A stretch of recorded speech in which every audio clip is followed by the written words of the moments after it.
Back here at Fenway Park, the hook has been given to Tim Wakefield. Terry Francona, as we told you before the game, saying that would be maybe the toughest decision that he had when to pull Wakefield. But the decision to bring in Chad Bradford to face Aaron Rowan is not that hard. Rowan 1 for 2 today off Wakefield. Now 11 of 16 lifetime. And although his average falls from 714 to 698, this move you can understand. No question about it. Those numbers are absolutely ridiculous. But right now is where Terry Francona has got to manage. He's got to keep the energy up in the dugout, and I love what he did there. He waited till the last minute to have Varitek run in from the bullpen, knowing that we'll probably see his bat in the bottom of the 6th. Well, Mirabelli with the normal catcher's glove now back there, but Bradford serves up a single, so, I mean, you could have Cy Young pitching to Aaron Rowan, and apparently he's going to get a hit. Well, I think Bradford might be done. He was in to face one hitter.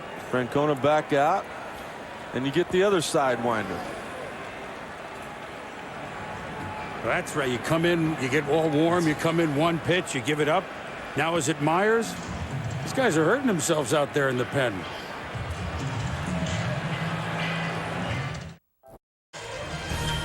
ESPN2's coverage of Major League Baseball's Division Series presented by Budweiser.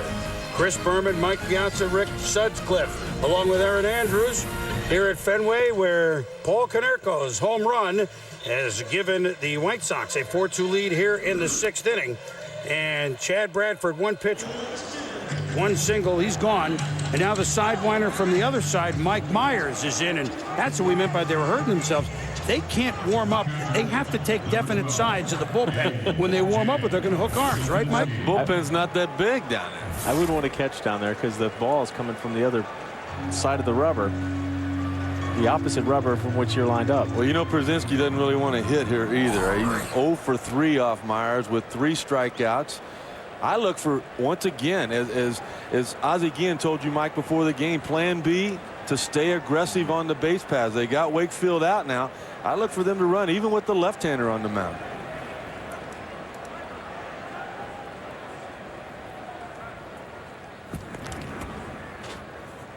Well, we know by the way that he plays center field that Rowan moves well.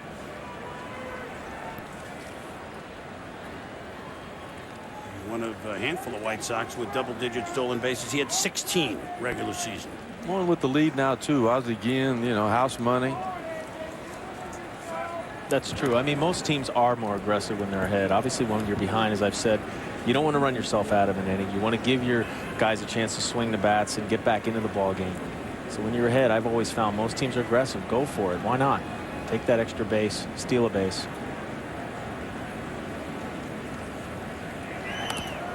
Fouls off by AJ. Boomer, what was so remarkable about last year in Game 4, they were down by a run. When Millar walked off of Mariano and Dave Roberts went in, instead of protecting yourself, as a lot of managers will do with the sacrifice bunt, Papelbon up and throwing, he could come in to face the next hitter. Terry Francona, when Dave Roberts went out, Roberts went to him and said, "What do you want me to do?" He says, "I want you to touch home." There wasn't any sign. I mean, you're on your own. You get it, and he took off on the first pitch. Then they didn't bunt him to third. The base hit drove him in. This might have come from the dugout here, throwing over as much as he has to give Papelbon time to get ready for the next 2 right-handed hitters. And a way to contain the running game is throw over. I know the fans don't like it. It brings down the pace of the game, but you have to throw to first base. You have to hold that runner. 0-1 to Pierzynski. In on his fist for a ball. I mean, I always laugh sometimes when I put down the throw over sign and I hear the fans, "Oh, boo." And I'm like, wait a minute, I got to stop this guy. I know you don't like it, but have another refreshment. You got a job to do. You really have to pay attention. Absolutely. These guys can run. Myers. Early birds it outside. 2-1. Here's that opportunity to run right now. He's got to look at his move. He's seen the high leg kick. He's seen the slide step. Pierzynski with trouble putting the ball in play. Maybe you help him put a runner in motion, get the infield moving with a hit and run. Well, check swing defensively. It's the count of 2-2. The only thing he got in motion was Joe Creedy in the X circle there. That was close. Just a bit tardy on that swing. But when you're swinging the bat well, too, you're not afraid to get jammed. You're not afraid to get jammed. You're not worried about breaking a bat because you're seeing the ball well. You're letting it travel.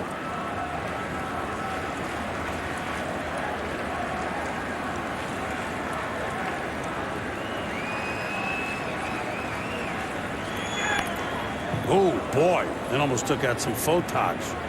But it went off the bunting off of in front of the tarp. The White Sox telling me last night, you got the three stooges here. You got Joe, and you got Poe, for, you know, Pierzynski being of the Polish background, and then you've got Rowe down there at first base. They say it lovingly. You know, Ozzy, he's gonna put a nickname on everybody, but I don't know anyone else that does that. Do you? No, there's your three stooges. Where's Larry? Where's Larry?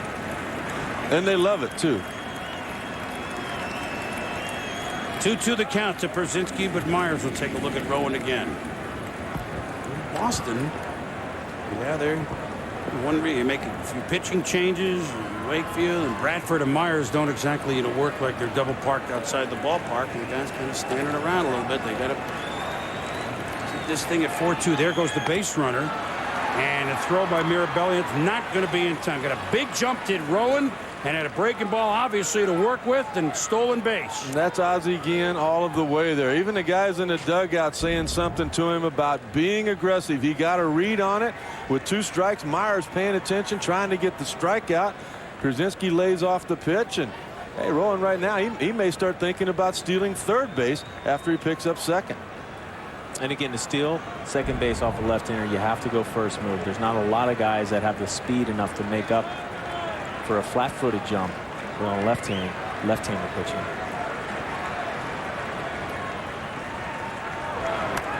Foul off again, Pierzynski. How good have the White Sox been? We've showed you with runners in scoring position. We have done what Boston has done all year. It's been the White Sox. Pretty darn thorough thus far. And the champs are on their heels. And that's what we call clutch hitting. Clutch hitting will win you ball games. Big hits, big 2-out hits. Guys that know what to do when runners are in scoring position. Home runs. 4-2 the White Sox here in the 6th inning after Chicago led it 2-0. David Ortiz led off the 4th inning with a solo blast to dead center. Manny Ramirez a solo blast to right. The champs were back in it, but Paul Konerko, who lived the first 11 years of his life in New England till 6 in Rhode Island and then moved to Connecticut till he was 11. His dad's a Yankee fan. It's interesting that the White Sox looking for their first postseason series victory since they won the World Series in 1917. There's a story here, but here's a full count pitch first. Maybe. The digits he remembers as a youth. The last 4 digits of his home in Rhode Island were 1917. Cue Rod Serling, please. Coincidence? I don't think apparently. Apparently not. Pierzynski draws a base on ball. So there's a guy that had struck out, as you point out, Sut, all 3 times against Myers. And by fouling off all those pitches, he does a great job. He has done little things well in this series, hasn't he, Sut? Well, and it's the little things that Ozzy Guillen has done. The pressure and the fact that they might run drew the attention off of A.J. Pierzynski. Again to the pen. We'll be back. Everyone sits where he sat before. You wear the same unwashed jersey, and you are eating hearty, beefy, chunky chili. That's how you won last week. Don't mess with success. Campbell's Chunky Chili in microwavable bowls.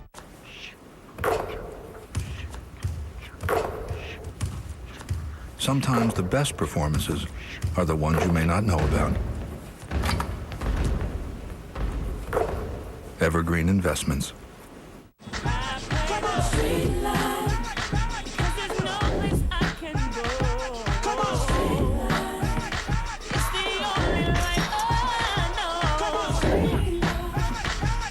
Tell you something. If you're gonna play out here, you not only have to be tough on the outside, you're gonna have to be tough on the inside. Goodyear knows you're not the only one who depends on your tires. That's why there's the new Goodyear Wrangler with Silent Armor technology.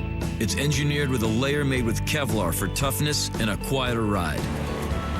Get the truck tire you can count on. The new Goodyear Wrangler with Silent Armor technology, so you can be there on the wings of Goodyear. Hi, I'm Polar Ice. Oh yeah. People say I'm cool and long-lasting. I guess you could say I'm cool. Extra Polar Ice with the minty cool flavor that lasts and lasts. Extra flavor and beyond. Yeah, thank you. Welcome back to Fenway Park. Fans, join Major League Baseball in our efforts to rebuild the Gulf Coast. Please support Habitat for Humanity by calling 1-800-HABITAT, logging on to MLB.com or Habitat.org. You can make a big difference, no matter what the number is and when you do it. Now the fans at Fenway hoping that the Red Sox have that magic once again. But they have allowed 2 runs home here. Wakefield has been knocked out. We've seen 2 relievers, now 3 come in here in the top of the 6th. Now will be the wunderkind, if you will, Jonathan Papelbon, who pitched in game number 2 in Chicago, 1 1/3. Pitched well, gave up 2 hits, but he was a godsend. Beginning the year in Double-A, going to Triple-A on July 4th. Called up a couple of times. Stayed on the big club mid-August, became a reliever. Now all of a sudden, as good a setup guy as they have. And he's working to Joe Creedy, who's 0 for 2. Creedy wasn't one of the guys that he faced in game 2, but one of the guys that Papelbon did see was Paul Konerko. And Konerko, along with hitting coach Greg Walker, came over to talk to Creedy before he went up there. Maybe give him just a little insight as to what to expect. Sometimes, like with a guy like this, you don't really want to know. Don't tell me he throws 98 innings. With a split and a slide. Exactly. It's not good news. That's hit well, but foul. Konerko had a good at bat, though. He just missed it. Remember when he hit it to the warning track in center off of Papelbon? No, but in all seriousness, I mean, it does help. You want to know what the guy throws, how the ball moves. Maybe there's a little tendency, like you said, maybe there's a tell that he tips just a little bit. And hearing those conversations, Mike, a lot of times they'll say, who does he remind you of? Yeah. You know, somebody that Creedy may have seen a lot. But as you said, thus far, not a whole lot of help. Papelbon ahead of Creedy 0 and 2. They'll do it again. And the White Sox. Damaso Marte and Dustin Hermanson up throwing. It's been a long inning. And, you know, Freddy Garcia, with all of the pitches, may have started to stiffen up a little bit. As close as they are, Ozzie Guillen and Garcia, he may have been honest with him and said, you know what, I'm not going to be the same if I go back out.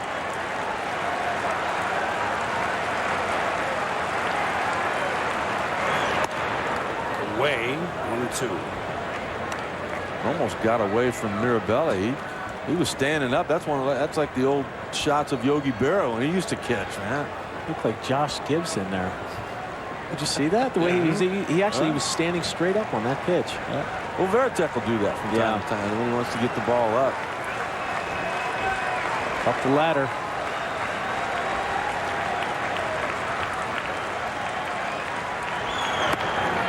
Away to Creedy. We told you that he missed a couple of days the last week of the regular season. As he and his wife, second little baby girl, went home to help. Here it is. I think I want this pitch up, up the ladder, and he almost threw it by him. But you're trying to give your pitcher a visual. The guy that didn't have a visual there, though, was Mark Wegner, the home plate umpire. There's no way he could have seen. Well, the longer the White Sox stay alive, the less diaper duty that Joe will have to do. Delay it for a couple of weeks. Talk about incentive. I'll just plan. You can't wait to get home. He'll take this alternative. That's motivation. That's motivation.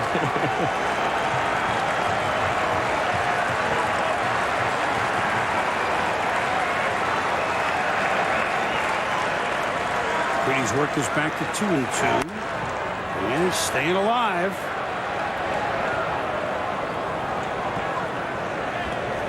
Trying to figure out what to do here. Mirabelli going out. To me, it's a lot like Mike, the at-bat with Pierzynski where A.J. was fouling those fastballs off, not pulling off the breaking ball. It looks like Creedy's got the same approach. You know what? It's been 20 minutes since Konerko hit his home run. You know, that came in this inning. I know you may not believe that. In that situation, too, you know, I tell all the pitchers, I tell all my young pitchers, if you don't know what you want to throw, come out, ask me. If you have a second thought, let's talk about it. 2 on the White Sox. Look at Creedy hold back on that one and pull this to full. But 2 runs home, 2 runners on. The Red Sox cannot let this get away. As Uribe, a dangerous hitter in the 9-hole on deck. 4 for 9 in the series.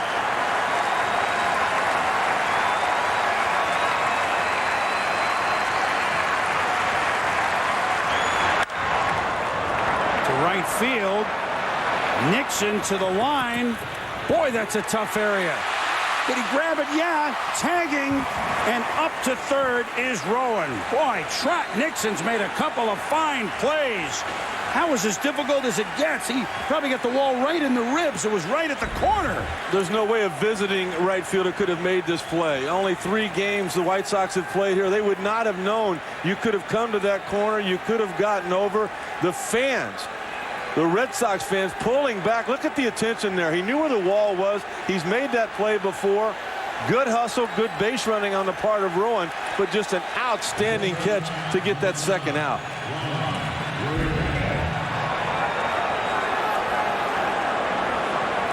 Jermaine Dye going, wow. I don't have to make a play like that. Not to say he couldn't, but that is difficult. And now here's Uribe. And they're going to say, did he leave early? No. The appeal play, might as well try it.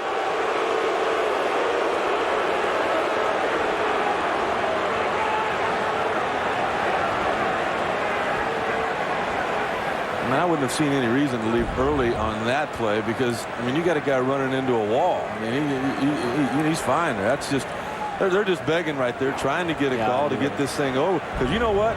Uribe has been an offensive force as much as anybody for the White Sox thus far. Well, he's doubled in this game. 1 for 2. 4 for 9 overall.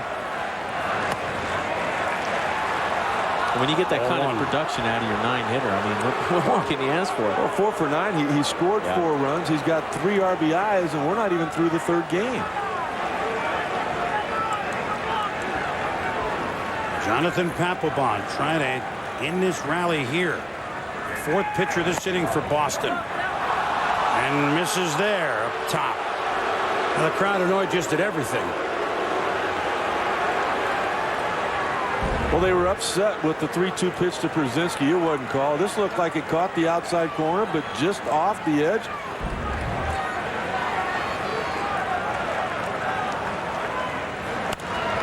There's a foul ball.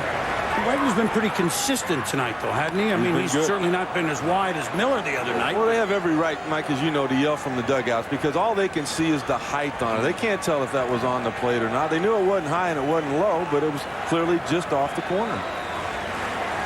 Yeah, you probably had signs with your manager, didn't you, when you were catching, whether it was a strike or not, or no? Yeah, well, the problem is sometimes the umpires see that as well. They get mad at you. Now 2 foul balls have evened it to 2-2. Sometimes, like I was saying earlier, I mean, you could see the strategies are different here. With Wakefield, they're really aggressive here. They're trying to work the count. They're trying to really work those close pitches and make them make a quality pitch. Everybody up here at Fenway, they know they got to get out of this.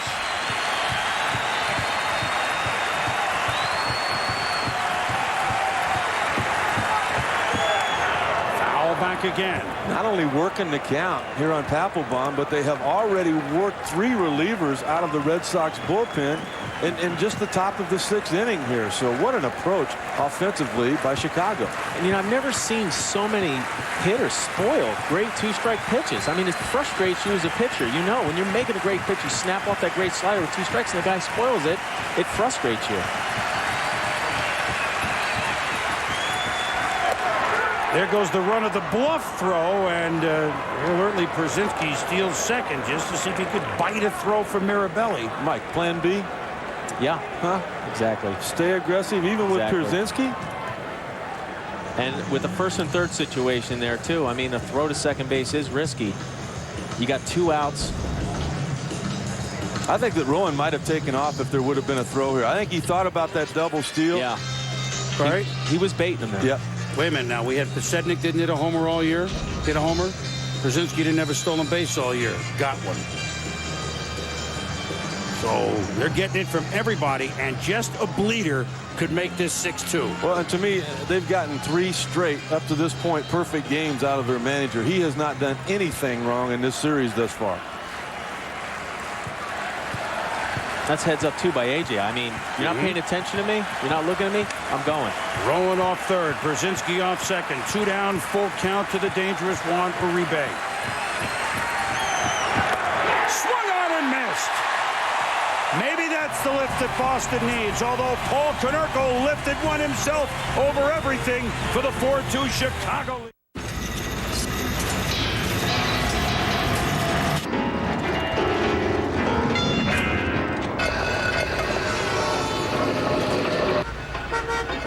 With sludge in your engine, it feels like something's holding your car back. Let me guess, 16. Yeah. That's why there's Castrol GTX. Compared to leading oils, it's the best protection against thermal breakdown and maximum protection against sludge buildup. Don't let sludge hold your car back. Get Castrol GTX. Hey, what is that? Club soda. But, what's that? ING? They're the financial services company that's all about fresh thinking. They're full of new ideas, so you're ready for whatever comes along.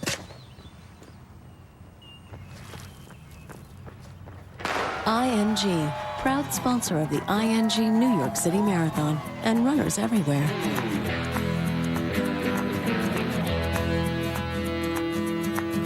Want the best in wireless? Look no further than your neighborhood Radio Shack. From the best name brand phones to the best wireless carriers, we've got it all. And now, during our best of the best wireless sale, get the best for even less. Like this new Verizon Wireless VX5200 camera phone by LG, just $29.99 with new 2-year agreement. You'll also enjoy the best customer service. That's why our sales associates are #1 in wireless customer satisfaction. And why we sell more wireless than any other consumer electronics retailer at Radio Shack. What the world needs now. It's the only thing that there's just. Your call will be answered in 30 minutes. My car ready yet? Whatever happened to customer service? At DHL, it's alive and well. I'm on it. Call us and see how we're changing the way the shipping business does business. My head said, go ahead, paint. My budget said, go ahead, paint everything. Now through Monday, get $5 off by mail-in rebate on 1-gallon cans of Glidden Evermore interior and exterior paint and stains. And save even more with $20 off by mail-in rebate on 5-gallon buckets. Find everything you need, from the largest paint color palette in America to the know-how to make it easy, at only one place. The Home Depot. You can do it, we can help. Randy Johnson rolling into Yankee Stadium, 5:25 Eastern time. They're over an hour and 40 minutes away from the game, scheduled to start at 8, but he's ready to go, Boom. Oh, he's ready to roll, Ravi. Looks like a little weather issue there. We had a little bit of it here, but never delayed anything. And now the Red Sox are down to potentially 4 innings left of their reign as world champions. Speaking of rain, Manny Ramirez, who homered his last time up, will step in against Freddy García, who sat during a 25-minute inning. And what do we expect here, Sutton, Mike? 25-minute delay. We saw 90 miles an hour on that first pitch. That's down about 4 miles an hour from what he has to begin with. But we saw a strike. We saw it down in the zone. You know that Ozzie Guillen is paying close attention. Manny hits this. Back. Gone!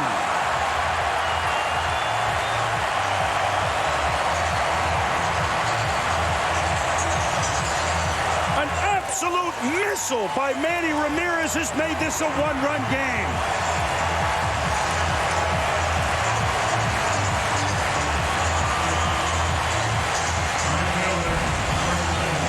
Still at 90 miles an hour, that velocity is okay. But, Mike, we talked about the key being the breaking ball. That was a slider. It hung up in his eyes. I would be real surprised if Freddy Garcia gets to throw another pitch here tonight. And what could you say, too, about Manny? I mean, he hit home run to right field, home run to left field. It's almost too like the phones in the bullpen weren't working because Konerko had to ask Jermaine Dye if the reliever was ready down there. Ozzie Guillen did not get a signal. He got Konerko to take his hat off saying he was ready. They're going to go that way. And so we won't know, except that Manny Ramirez touched Freddy Garcia. Did the delay hurt him, or was it just too much Manny? One-run game. Koala bears. Cute, fuzzy, wuzzy little koala bears. With a prize of 10 days down under, it's hard to concentrate on anything besides the Australian sweepstakes. To enter, go to directtv.com and click on the new viewer circle, exclusively for DirecTV customers. Hey, mates, throw some shrimp on the baby. Borby. Burby? Dreams can come true in the viewer circle at directtv.com. Your SUV is designed to go off-road, but sometimes the off-road comes to you. Introducing the new Goodyear Forterra with silent armor technology, made with SUV drivers in mind. A layer made with Kevlar means the Forterra is tough and rugged, and extra cushioning means the Forterra rides quietly and comfortably. The new Goodyear Forterra with silent armor technology. Go confidently on the wings of Goodyear. My grandson wants to be an astronaut, so he has a telescope and is hooked up to his computer. Andromeda? We saw it. The rings of Saturn, the Cat's Eye Nebula? I didn't know it was there, but we saw it. We just type in the name of a star, and off we go, just like astronauts. Start something cosmic. Start anything you like with a world of software and devices that run on Windows. Log on to MLB.com to follow baseball live on the web with MLB.com's real-time stats, game day audio, and MLB.tv. MLB.com, where baseball is always on. Back here at Fenway Park, the sixth inning has claimed both starters. Tim Wakefield out and now Freddy Garcia out. The lefty Damaso Marte, good but gets off kilter sometimes, up against the left-handed hitter Trot Nixon 0 for 2 today. You know he's got live stuff here, guys. The ERA, though, up near 4. Look how resilient he's been, though. Again, 66 appearances this year. I thought it was interesting what Ozzie said before the game. I thought he was going to bring Marte in to face Ortiz in the 7th inning of Game 2, and he said, you know, I really don't want to use him at home. The fans are hard on him. They boo him. He's better on the road. Seems like the whole team's better on the road. The team better, Garcia better, Marte better. Nixon, how about the play that he made down by the corner and foul ground there to register a key out in the top of the 6th, and in 25 minutes, and now Nixon hits one almost to that corner, right? Base hit Trot. So here come the Red Sox. 1 run in already on an absolute bomb by Ramirez, and now Nixon, the tying run, is aboard. Pitching summary of the 2 starters: Tim Wakefield, who could lose it; Freddy Garcia, who could only win it. Freddy into the 6th, Wakefield 5 1/3. You see their lines. Garcia with no problems at all today other than Batman and Robin. He made 3 pitches to Ortiz and Manny Ramirez. They hit 3 home runs. Now Bill Miller, this would be a big time for him to come through with his first safety of this postseason series. Time called for Marte went into his windup. It's key here for Boston because, as I said, sometimes the most important out of the inning is the first. Now you got a base runner with no outs. In there for a strike to Miller is Marte, the 30-year-old left-hander from the Dominican Republic. At the bottom of the order, you can see the Red Sox, other than Graffanino, have been awfully quiet. We know they're better hitters than that.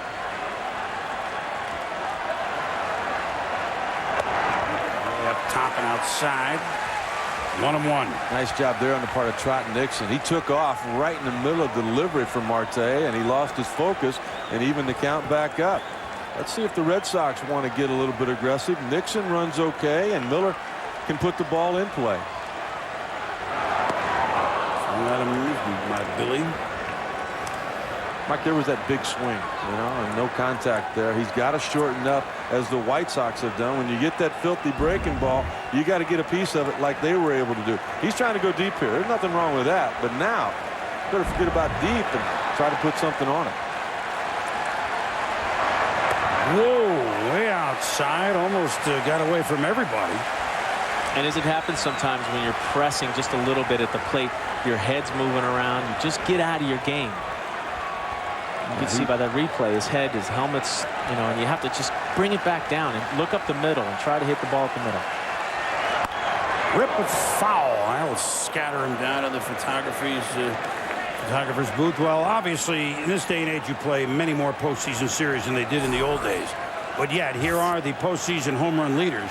Manny's 2 has broken his tie for second with Mickey Mantle and Reggie Jackson. And has put him behind only Bernie Williams, who's had so many postseason runs and home runs with the New York Yankees. Now Miller has worked at the 3-2 on Marte with Olerud on deck. It's hard to knock out the champion, isn't it? Even when you have him on the ropes.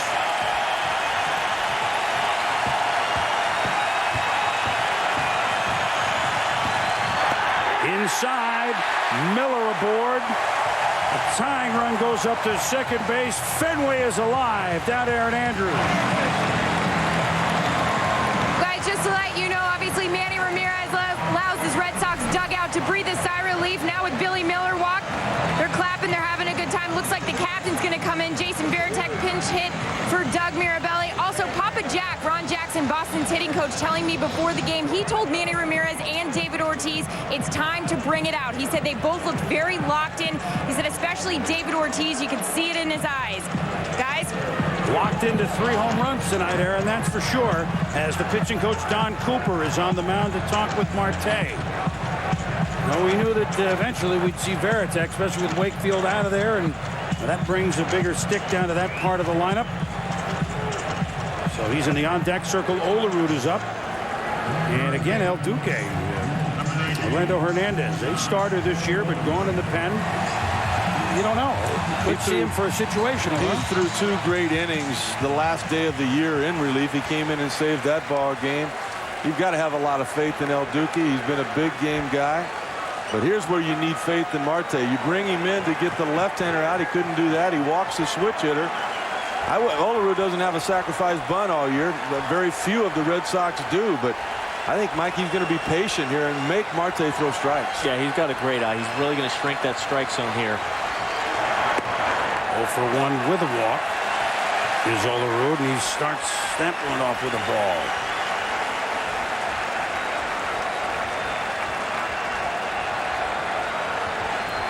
Nixon at second, Miller at first.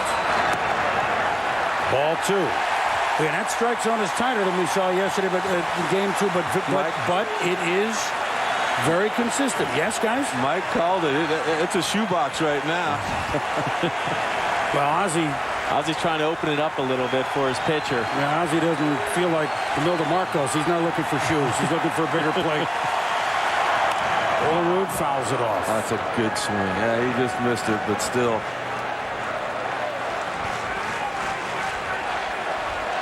It's pretty simple to see what he's saying. How about the pitch before that? Or something like that. Isn't that what he's saying? And when a pitcher's struggling here, too, again, you know he's going to try to take something off a little bit to get in the strike zone, and sometimes that's a great pitch to hit.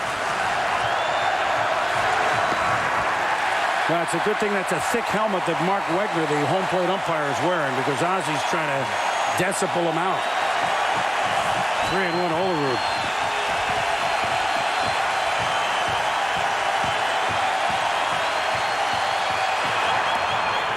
Ball 4.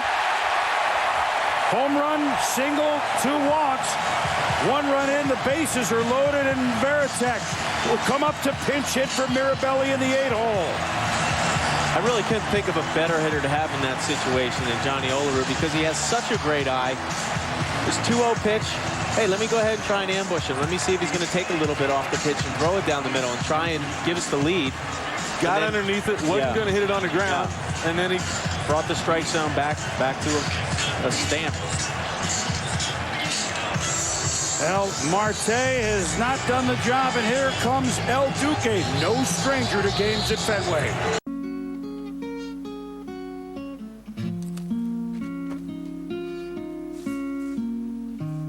There's everybody.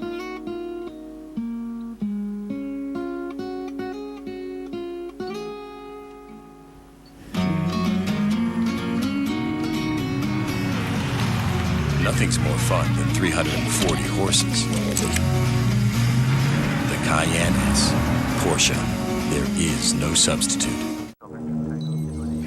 What are you setting your sights on? And when you see it, will you be ready? Just pick up the phone, dial 1-800-645-ARMY, and you'll get this free DVD. You'll learn about the hundreds of opportunities the Army can offer you. Skills, education, healthcare. Call 1-800-645-ARMY, and you'll also get this free boonie hat. Whatever you're looking for, the Army can help you find it. Croissant. Hitting the cutoff man could be the difference between winning and losing the game. Boys and Girls Clubs is the official charity of Major League Baseball. Like this. Bingo. We're gonna need a few more cutoff men. Together, they create a positive place for kids. Good teamwork. That'll work. Good cutoff.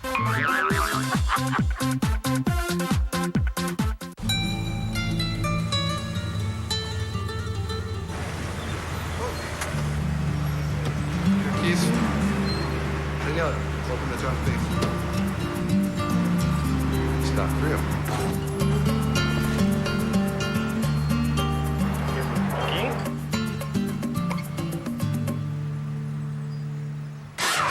120 not-so-standard features. One all-new German-engineered Passat.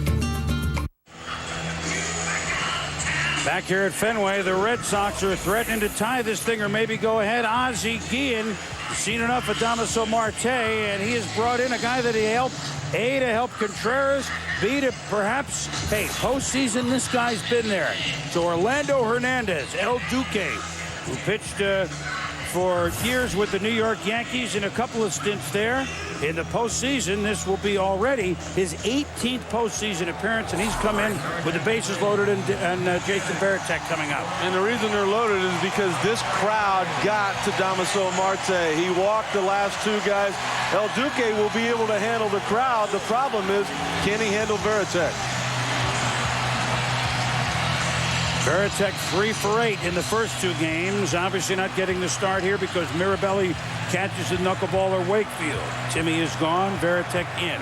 Against El Duque, though, no good, at least not till now. Very seldom will Varitek swing at the first pitch, he says, when he's out there in his first at-bat. That's when he starts the game. This is a little different here.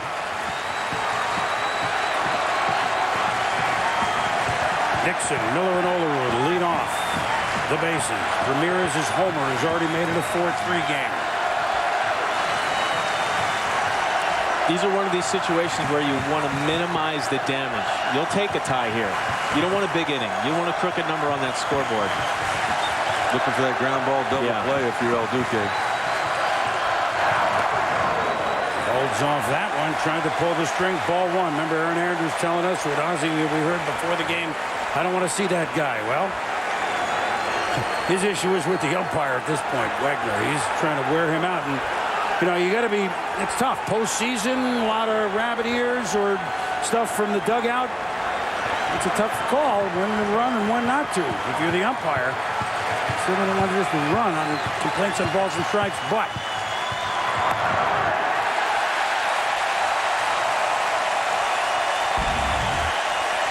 they're looking at it from the side. They see the height of the breaking ball. They see it cross the strike zone. Ozzie absolutely lost it right there. I mean, he was above the top step. He wanted to come to home plate. 2-0 to Varitek with the bases loaded. Swings through that one, strike one. There's still some pretty good arm strength in El Duque. I don't know how old he is. It doesn't matter. And then again, you see Ozzie arguing on that side, but on the Boston side, they're saying, hey, wait a minute, we can be more patient. We can shrink them up a little bit more. He's listed at 36 years of age, we think. Varitek skies it. Konerko calls Pierzynski off, makes the grab. Big out there. Just one gone. And now you talk about a chance. All right, you talk about a chance. He's certainly hit the ball well ever since that miscue in game 2.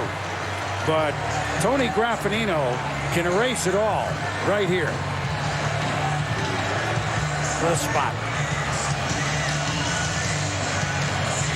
Our job, Mike, is to be impartial, not care who wins. But when you got a guy that's I mean, you just can't have a better person than Graffanino. And when this happened, I mean, your heart goes out to him. He tried to hurry on a double play. It got away. The lead got away. The game was lost. He's got a chance now to get that lead back here.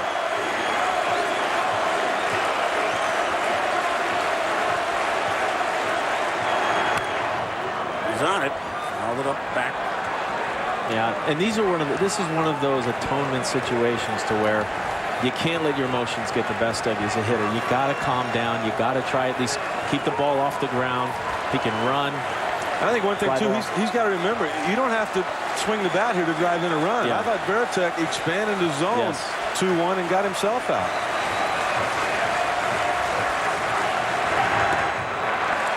One and one.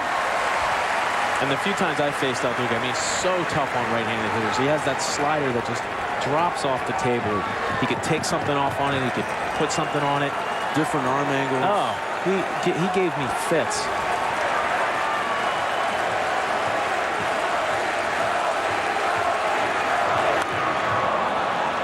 Duque ahead of him, 1-2.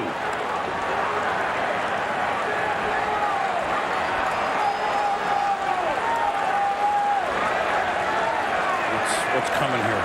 1-2. Well, again, he could do one of two things. He could either try to come inside off the plate, move him back, or throw that good, hard two-strike slurve slider. I wouldn't take a chance inside here, but he could do it if he wants to. That is a great take right there. You've got the crowd. You've got in the back of your mind what happened in game 2. I think I'm rolling that one over. Yeah, it gets most people out. Well, Tony's got a good short stroke, and he likes the ball in, so I think they know that as well. They're going to try and probably make him hit the breaking ball. 2-2 pitch. Do it again. Red Sox with Ramirez leading off with his second home run of the game here in the 6th. Knocking. Freddy Garcia out as Trot Nixon now at third. Billy Miller at second base. John Olerud at first. 1 out. 2-2 the count to Tony Graffanino with Damon on deck.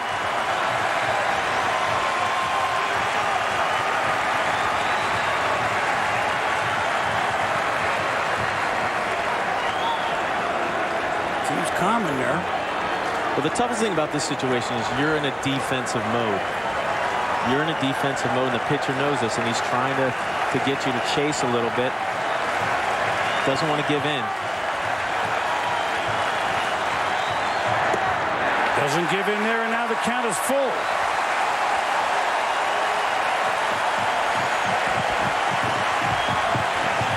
Ozzy's working up a while. They're just watching and screaming.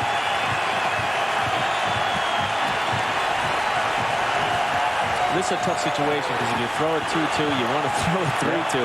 You got the feel for it, but you got a left-hander on deck, so that goes out the window. Foul that. We'll do it again. This is at its best right now. I mean, this is a guy making great pitches. You got a guy in there battling, fouling pitches off. This is good stuff. Orlando Hernández has been a good pitcher long before he got to this country. Cuba. Escape. Pitched here with the Yankees. Yeah, what he went through getting out of Cuba is a lot tougher than what he's going through now.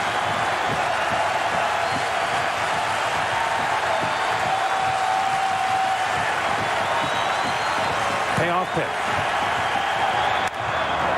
Protecting a little bit, might have missed it, but you can't take the chance. That was Graffanino's thought. The thing you don't want to do in this situation is try to think along with him. You don't want to think, well, it could be a slider, a fastball. You don't want to get in a guessing game with the pitcher. You just want to see the ball and hit the ball, no matter what the pitch is. If you anticipate, you might chase.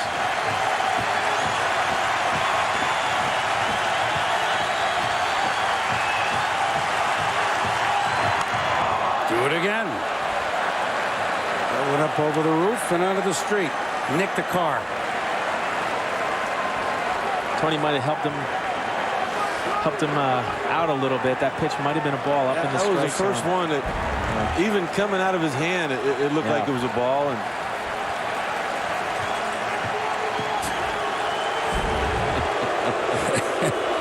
that's a lather, all right. I got to admit, Mike is sitting up here in the booth, and I don't mean to be trite, but you've been through so many of these gut wrenchers, but you haven't really sat in the stands or in a booth for that much. You're nervous up here, aren't you? I mean, I'm seeing you move around like this. This is funny. And that's what right in this situation too. I mean, I'm out there. If I have a doubt, I'm going out and talking to him. What do you want to throw? Think right along with him. To me, Pierzynski went out there and said, you know what? Can you throw that breaking ball for a strike?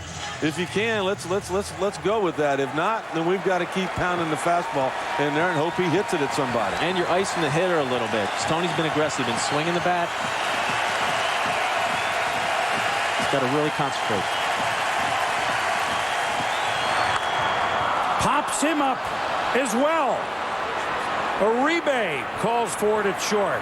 They are high-fiving at home plate right there. I think Pierzynski talked him in to that breaking ball because El Duque coming back there to back up home, high-fived the catcher before the ball was even caught.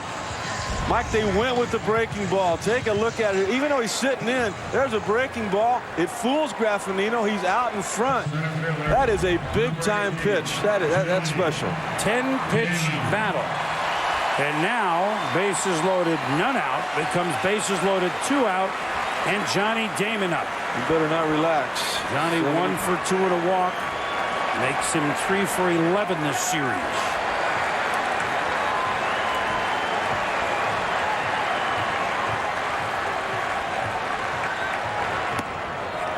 Slow, tantalizing breaking ball in there for a strike. I'll tell you, watch El Duque. He is a pitcher. He is not a thrower. This guy knows how to pitch. Takes a little off, puts a little on. He goes up in the strike zone, down in the strike zone.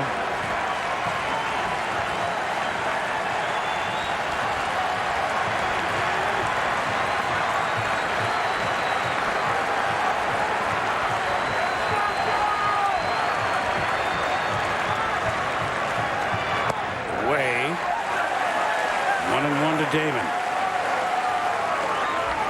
Nixon, Miller, and Olerud aboard. Graffanino battled, but El Duque won it. And now this is tough because now you have 2 outs. Now I want to go back in the dugout with the lead here. So you might get a little anxious and throw a pitch that you may not want to throw. Sooner or later, they got to come through with runners in scoring position, you would think, huh? I mean, this solo home run thing is fine, which are all 3 runs for them today. 2 Ramirez, 1 Ortiz, but Boomer, when we set this series up, we talked about the best pitching staff in the American League and the best offense. And right now, up to this point, the pitching staff has been much better than the offense for Boston. Here's a guy that can do something right about it, though. Johnny Damon. Ooh, waved at it. 2-2. They're late on that fastball out of respect for El Duque being able to throw the breaking ball for a strike. And if you notice that 3-2 pitch, that Graf popped up, he really pulled back off the throttle a little bit. So you're going to be feeling for the ball.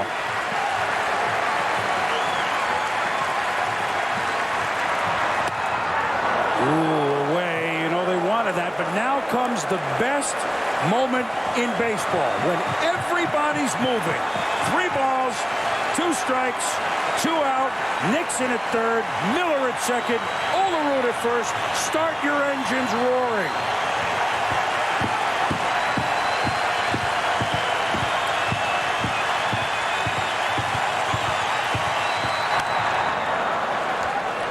Or restart your engines.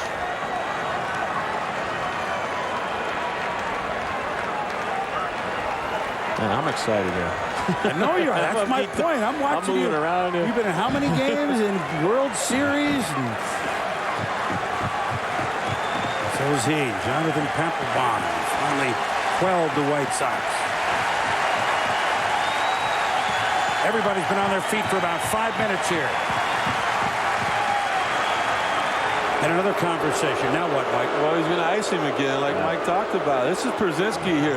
They talked about how he took over the staff, and he did such a great job from day one in spring training. He's doing a great job here. And we were talking about before the game with Ozzy, with sometimes with the signs, you want to make sure you're locked in. I'm going to go out here right now and go, what are you throwing? Sometimes I won't even put a sign down. I don't want to. I want to make sure I know what pitch is coming.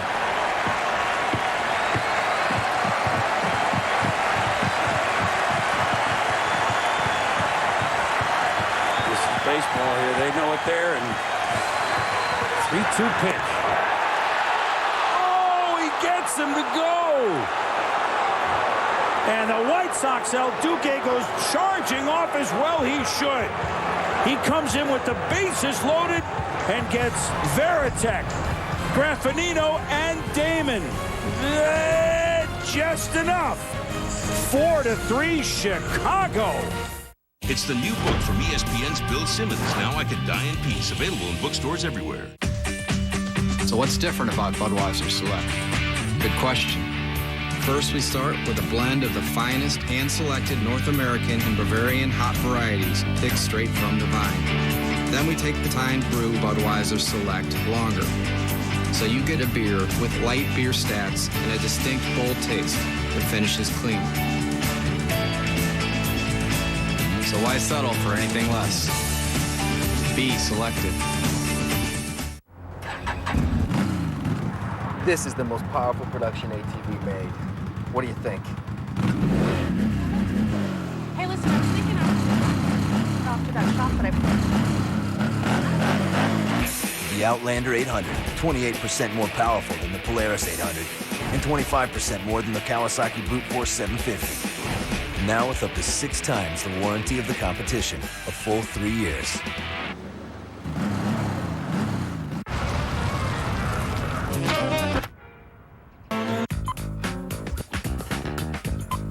Jeremy Shockey is a Pro Bowl tight end. Jeremy Shockey is a hungry man. Dude, come on. What? You're holding up the line. It's one item.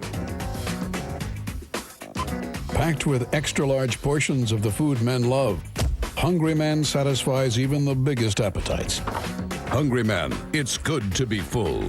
This copyrighted telecast is presented by authority of the Office of the Commissioner of Baseball and may not be reproduced or retransmitted in any form, and the accounts and descriptions of this game may not be disseminated without express written consent.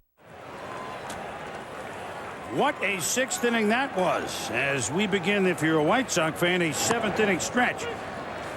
In the top of the order, Podsednik, Iguchi, and Dye. A 6th inning in which 7 pitchers worked through 73 pitches. It took 58 minutes.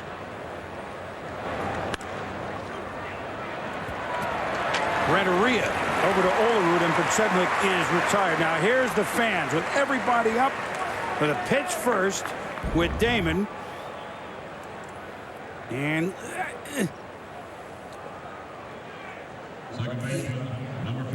like we were talking.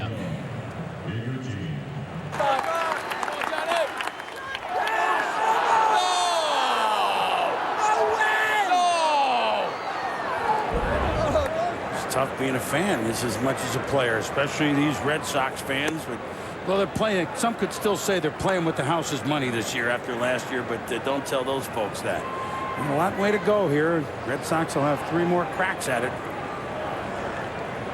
And the youngster Jonathan Papelbon just trying to keep things at bay.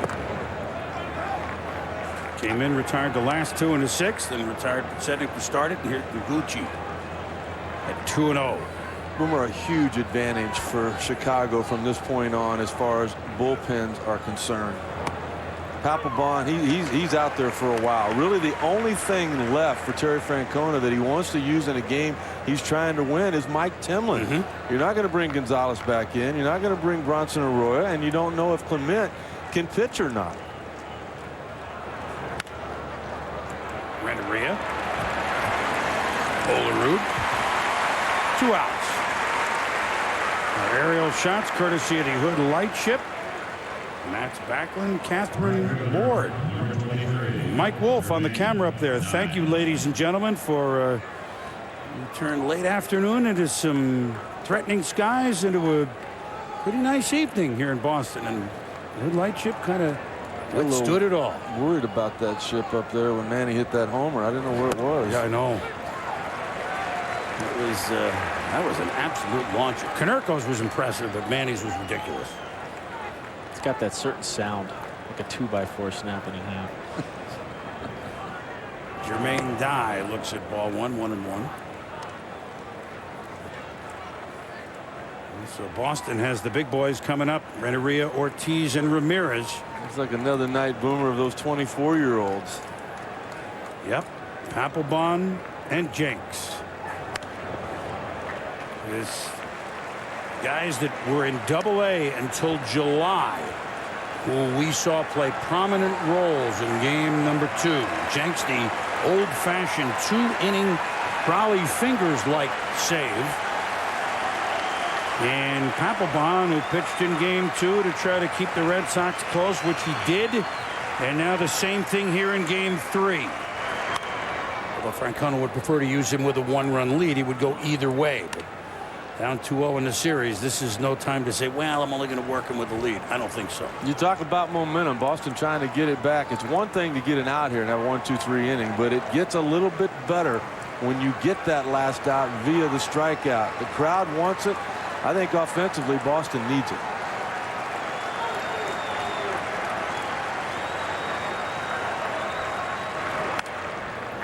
Out of the way again.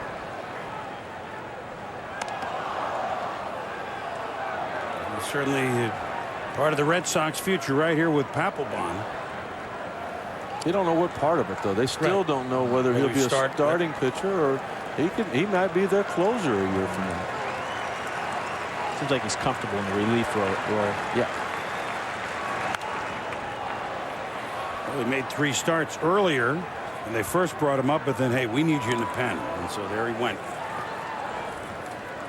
Saw Keith Folk in the clubhouse before the game. He had the other knee surgery yesterday. Disappointing year for him. I mean, he was so good last year down the stretch and then all the way through the playoffs.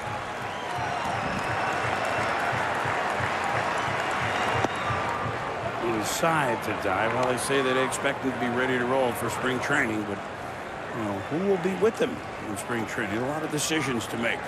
2 balls, 2 strikes, 2 outs. We're not going to get into all the decisions they have to make, but this could be the last day or so for several of these Red Sox, depending on what Theo Epstein and the front office want to do. Chopper to Graffanino. Olerud, Chicago has gone in the 7th, and so the White Sox lead it 4-3. Manny's gone yard twice. Ortiz has gone yard once. They're coming up. 7th inning stretch time.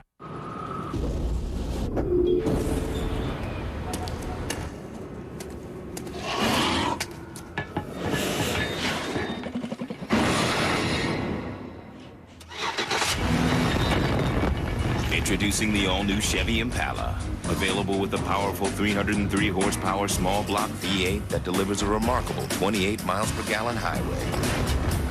It's a whole new animal. Chevy Impala, an American revolution. Excuse me, what is that? ING. They're the financial services company that's all about fresh thinking. They're full of new ideas, so you're ready for whatever comes along. I know about ING. I want to have a cappuccino. What's that? Why can't we have a cappuccino? Have to go to the car now. You never have any fun. You never let me do anything fun. It's a man struggling with his inner child. You're so mean. A cappuccino, please. Ask your financial professional about ING. More ASC certified master technicians, the top mechanics in the country, use Valvoline more than any other oil in their own cars. Kenny, come to bed. Breakups are the best. You don't want to see me anymore? That's cool.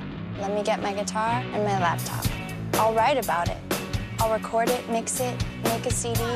I won't be all depressed at home. I'll be in a home studio, which is good, because I don't want to go out and meet someone new. That'd blow the whole album. Start something loud. Start anything you like with a world of software and devices that run on Windows. Here's a fun fact. Erected in 1963, the walnut stands 15 feet high. I'll be in the car. Go where you want with Drive Free at Avis. Orca! Orca! Oh, I love Orca. I thought you loved the humpback. I recently changed my mind. But I thought we established that the Orca was mine. Now rent 3 times and get a free weekend on us. Find our lowest prices at avis.com. It's time for your chance to win one of 100 Philips HD TVs with DirecTV service for a year. Log on to 100yardblitz.com to enter. The code word is bullpen. Back at Fenway Park here in the bottom of the 7th inning. Orlando Hernandez, El Duque, nothing short of spectacular when he came out of the bullpen in the bottom of the 6th with the bases loaded and nobody out. And against Jason Varitek, got him to pop it up foul. Against Graffanino, he pops it up in the infield, and he and A.J. Pierzynski with the fist. And Johnny Damon gets him just to twirl. What a job. Unbelievable the confidence he had to throw that breaking ball to both Graffanino and Johnny Damon there with the count full. If you don't throw it for a strike, or if Damon does not swing at it, it results in a run. It would have been a tie game, but what a big-time performance from El Duque. Gutsy. That's gutsy pitching right there. And you know what? But you're as good as what? Your last inning. Like, great job. That was good. By the way, Ortiz and Ramirez are coming up. You know what? And gutsy to go to him, too, because, you know, Polite's been outstanding down there. A lot of other options for Ozzie Guillen. Vizcaíno has been there. Hermanson's there. You've got Jenks to close it out. He went with El Duque. He added El Duque to the roster rather than Brandon McCarthy, who was outstanding down the stretch, and he knew what he was doing. Well, El Duque pitched for years in the postseason with the Yankees. You're looking at the closer, the 24-year-old Bobby Jenks. And speaking of El Duque's old team, the Yankees, they come home 1-1 with the LA Angels of Anaheim with the big fella, Randy Johnson, on the hill against the Angels' Paul Byrd. That coming up a little more than an hour from now as our division series coverage continues. That should be special at Yankee Stadium. We saw the weather down there as well, but the big fella having a chance to pitch for the Yankees. And again, if we have Game 4, we'll have it for you right here at ESPN. We don't get much of a turnaround. 1 o'clock Eastern, 12 o'clock Central. That's 10 a.m. brunch, West Coast. Edgar Renteria, David Ortiz, Manny Ramirez to face El Duque. Mike, at High Sox. Sorry, son. Tough as El Duque was with the bases loaded, he was throwing out of the stretch. How much more difficult is he with that big leg kick? But don't ask me. I do not have very good numbers against the Duke. The Duke. Is it hard to pick the ball yes. up? I mean, just yeah. I never like facing him. I faced him a couple times in the Subway Series. Look at that. Even with a 2-0 count, at the knees, outer half of the plate. I mean, there's the deception. Where's the baseball? There it is.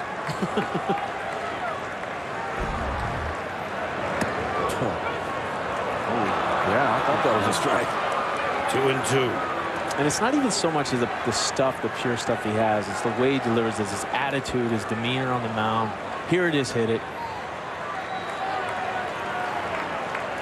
He's aggressive.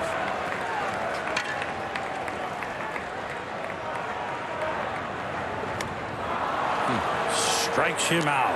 Renteria gone. He's 0 for 3. And now Big Papi, David Ortiz. Homer to deep center field in the 4th inning. Lined into a double play to the 3rd baseman, who was playing behind second base on the shift in the 1st. And just missed a home run in inning number 5.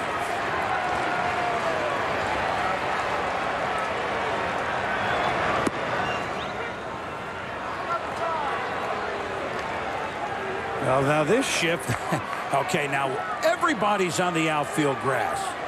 That's the shortstop, Uribe, and so deep second base, you can't describe it, except that Iguchi is just as deep. Look at that.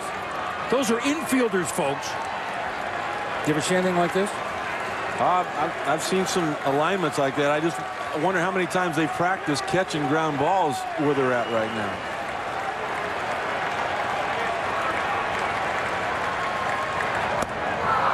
Bust that one pass, and by throwing it down to third, you throw it down to second on that shift. Wow. 5 up, 5 down against El Duque. They struggled with throwing that baseball around a lot like David Ortiz struggled with that high fastball. That's some kind of pitching performance we've seen up to this point. And he's showing you different looks. I mean, here's that hard slider, and guess what? I got some gas for you upstairs. It's tough. You have to be locked in. You really have to be locked in to get a good swing off this guy right now. Manny Ramirez had a good swing off everybody else. 2 homers in his last 2 at-bats. He walked before that. 4-3 game here in the bottom of the 7th. Champion Red Sox facing elimination. Their big guns have come out blaring. Will it be enough to extend it? In there for a strike. I think that plate's extended a little bit. I'm not saying that pitch was not a strike, but it's a lot bigger than what it was in the last couple of innings. Ozzie Guillen may have gotten his point across. I'll tell you another thing, Boomer. If he gets this out right here, the season offensively may be over for Ortiz and Ramirez. Just looking back at El Duque, Yankees won the series in '98, postseason 2-0. Yankees won the series '99, postseason 3-0. Yankees win the series in 2000. Mike remembers El Duque 3-1. Hello. Not awed by this, as you've seen today. Big game pitcher. Oh, and he's healthy too. I think so. He's healthy again. Manny Ramirez, who's homered twice. This says, Duque, I'd like to take that resume and deposit it about 400 feet somewhere. Again. Staying alive. Chris Berman, Rick Sutcliffe, Mike Piazza, Aaron Andrews down on the field. We've seen a good one as the White Sox have taken it to the champion Red Sox, trying to eliminate them in their home park. High fastball. Long ball, Boston. 2 by Ramirez, 1 by Ortiz has gotten them within 4-3, but the 2-run homer by Konerko is why the White Sox lead. An outstanding relief pitching by El Duque right here. 2-2. And he's such a good breaking ball hitter with 2 strikes. A lot of times, Mike, I think he looks for it. I look to see him go back up the ladder like he did Ortiz for strike 3 here on Manny. Yeah, he did that early, and I was watching him curiously to how he was going to approach Manny, and it looked like he was going to come at him aggressive, and he did with fastballs to try to speed up that barrel a little bit to make his curveball, his slider effective.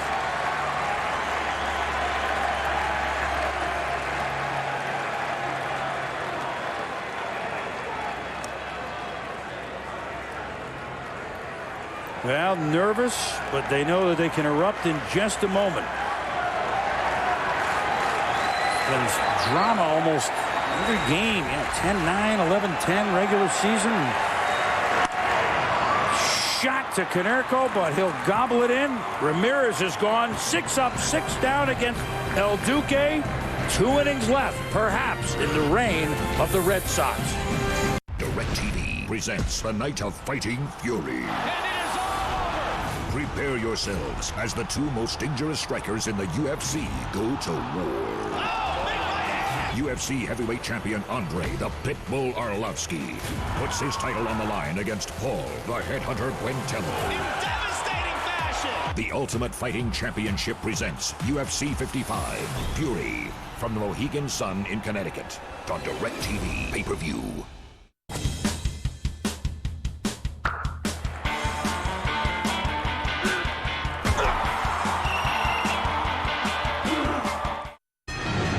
Introducing NFL Sunday Ticket Superfan, a new premium tier package for NFL Sunday Ticket subscribers, featuring over 100 NFL games in high definition, plus exciting new features you have to see to believe.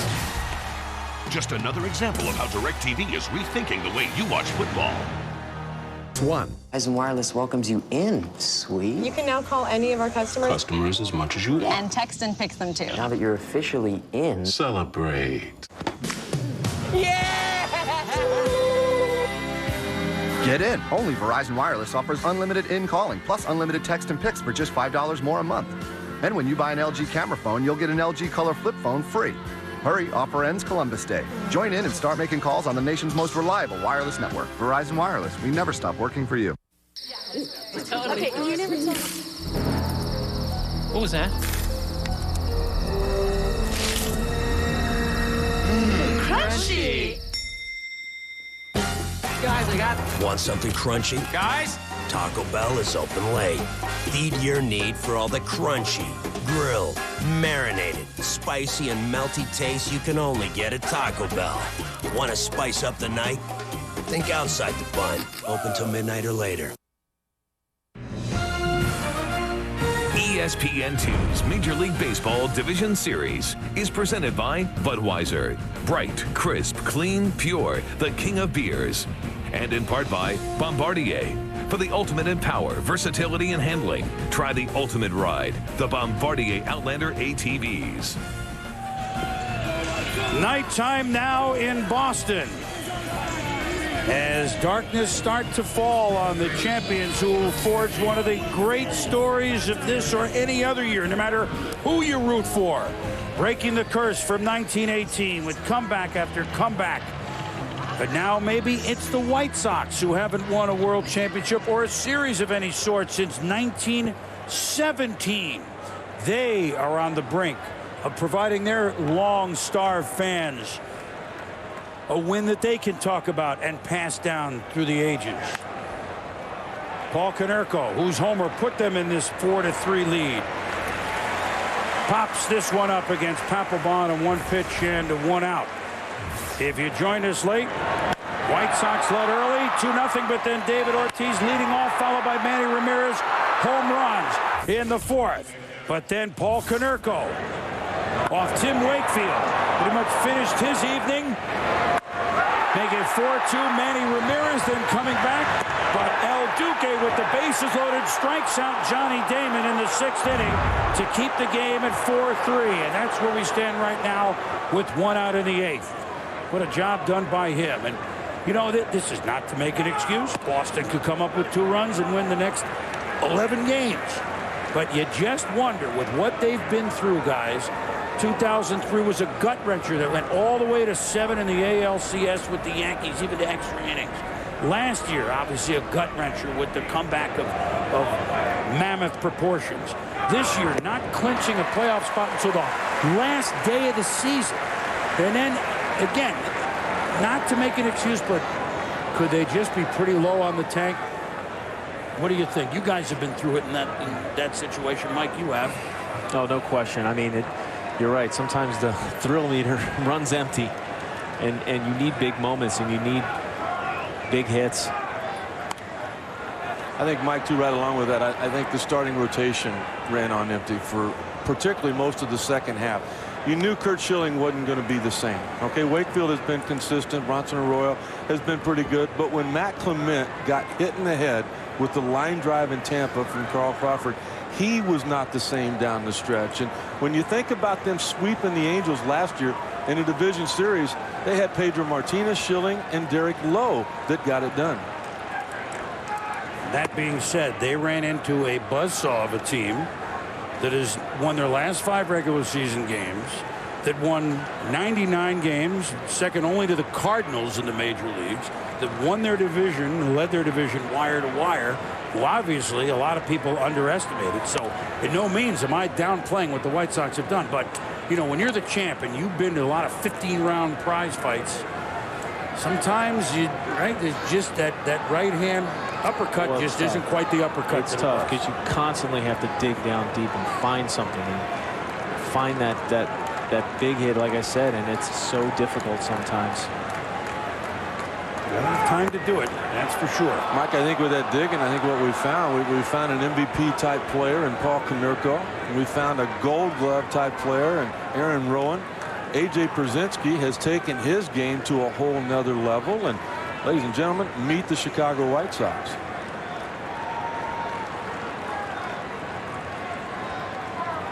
2-2 to Carl Everett. Over to Miller, who's fielded so well, but at the bat has not come through here yet. Boston in this series was 2 down. And on the bench, presented by ING. This is what's left. We already used both the catchers. I mean, you're not really going there, except for Millar in a long ball situation, perhaps. I don't know who he would hit for, but you know, there's Kevin, who is like Bill Miller. Damon is the big name.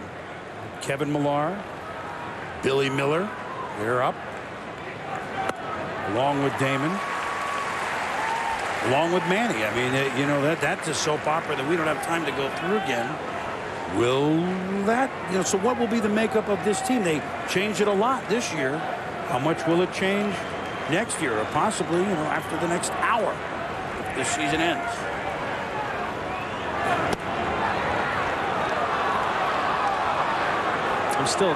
I'm sure Ozzie as well is thinking, you know, I wouldn't mind an extra run or two in this situation.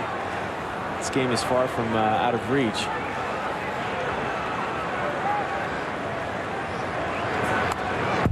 Rowan, who was impressed. 2 for 3 today, 4 for 9 in the series. Not to mention his defense and crashing into walls. Stolen bases. They've just gotten contributions from everybody. Iguchi, Podsednik. When you look at Boston, there's only been a couple of guys doing anything for them, particularly today. But I don't think we're putting the curtain down on a thing here for the Red Sox. This crowd, yeah, there you go. Boy, Papelbon has come in and retired all 8 batters he's faced. Can Boston tie it up in the 8th? Everyone wants a great-looking haircut, but keeping your hair looking the way you want between haircuts is a problem. Now there's Just a Trim. It's a totally redesigned trimmer that's compact and cordless, and it has the cutting edge on the side. So now you can trim hair as easily as you comb hair and get professional-looking results every time. Simply snap on a grooming guide to make it medium or trim it short. Plus, you get the professional edge you need for trimming sideburns, beards, and even the back of your neck. Barbershop perfect. No time for a haircut? Don't worry. With Just a Trim, you can stay looking sharp for a few more weeks. Call now and get Just a Trim, a $30 value for only $14.99. Plus, you'll receive our deluxe 10-piece grooming kit, a $20 value absolutely free. You get it all. An incredible $50 value, all for only $14.99. To order Just a Trim, call 1-800-960-6611. That's 1-800-960-6611. Your order. 36 hours ago, $10 million was stolen from an armored car that was found at the Hoover Dam. What's the word on the street? Where's my money? Your money's gone. My bounty hunters will track down these thieves. Where's the money? They'd walk away with $10 million in cash. This is an inside job. All we want is the money. Domino, rated R, starts Friday, October 14th.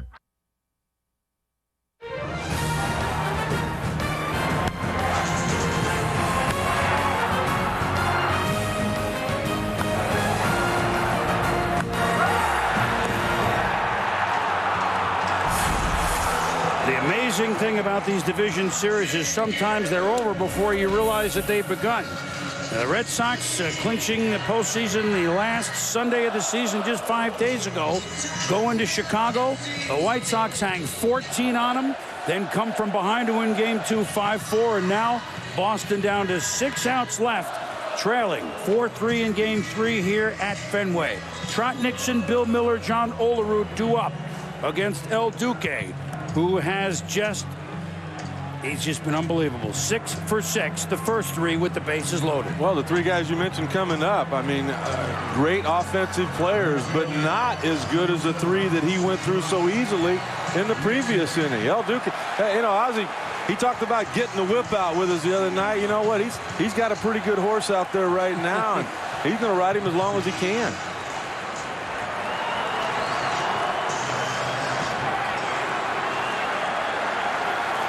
Yeah, a lot of managers really Go with the hot hand. Go with the hot hand. Well, I mean, he's a starter, so we're not worried about tiring him out. Hey, they could end it here. They would not play again till Tuesday. And there's Jenks and the left-hander Neil Kotz up in the bullpen. The trot Nixon. Oh, what a diving play by Konerko over to El Duque. Defense again, White Sox.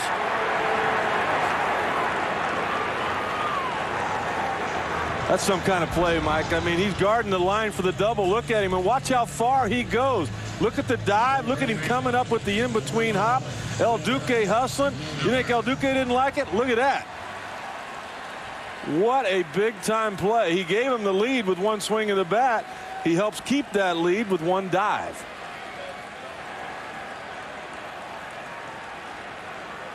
Seven up, 7 down for the Red Sox against El Duque. Here's Bill Miller. Broken bat. And boy, Billy with another offer as Iguchi grabs it.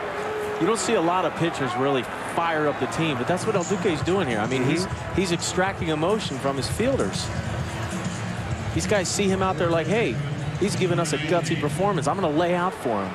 I'm going to be on my toes. He just kind of turned around and looked at him too, like, boys, get ready, because you know what? I'm throwing more strikes. Well, and you think about how long that inning took and how much everybody was standing around and this and that and the other thing. All of a sudden, the pace, everything's changed. Well, you think a lot about like offensive, igniting the offense, but you know, when you get a pitcher out there who's doing what he's doing, it charges everybody out up in the field as well. John Olerud swinging through it. 1-1. They've talked about the lack of emotion that the team really has. Overall, they're a bunch of quiet guys, other than their manager and other than the guy that's on the mound right now. They're a very tight unit. Or friendly, if that's I don't know if that's the right word to describe them. And that's ripped foul by Olerud. And these are the battles that these postseason battles that draw the team closer together, that get that energy going. Keep it going. You know, there was a sign on the Red Sox door as we walked out. It says, the fat lady hasn't even thought about singing. You know what? We heard a little bit of Sweet Caroline. I think she might be standing up right now. No, says third base umpire Dan Iasonia. Olerud did not go around. The count is 2-2. I don't know what song she's going to sing, but well, that was close. It's not going to be well received, I'll tell you that. And that shows the action on his pitches. I mean, to get a good hitter like Johnny Olerud to fish a little bit. And Olerud to center field. Rowan won't play it. Base hit Olerud. He's walked twice and gotten a single. So there's the tying run aboard with 2 out in the 8th, and now the captain, Jason Varitek, up. And Olerud will be pinch run 4.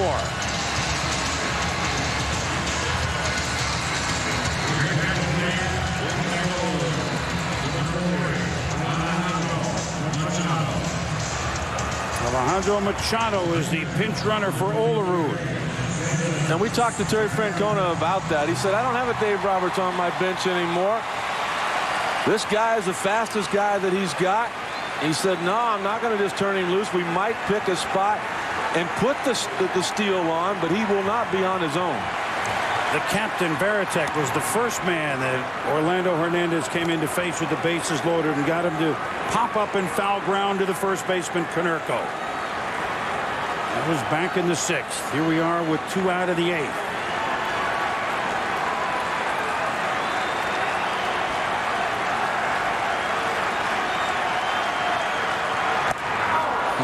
Busted him in, and then he shot on that one. Yeah, and as you said, Rick, too, I mean, yeah, you'd like to steal a base here, but then you run the risk of taking the bat out of Varitek's hands, and you do want to give him a shot. El Duque has done that now. Only 3 for 29, Varitek, against El Duque. Olerud only hit 9 guys that he faced today.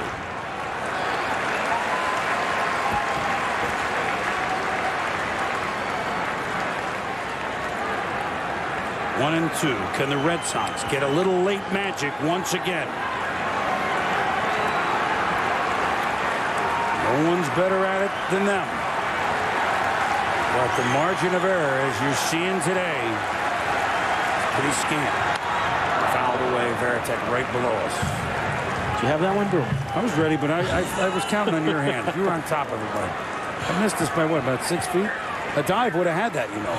You were anything. You're still a little sore. So you realize that's part of your job. I know. No, I got you guys. We don't make you carry the backpack with a bubble gum, but something comes in here, it's on you. I had it. I saw it. 1-2 to Varitek.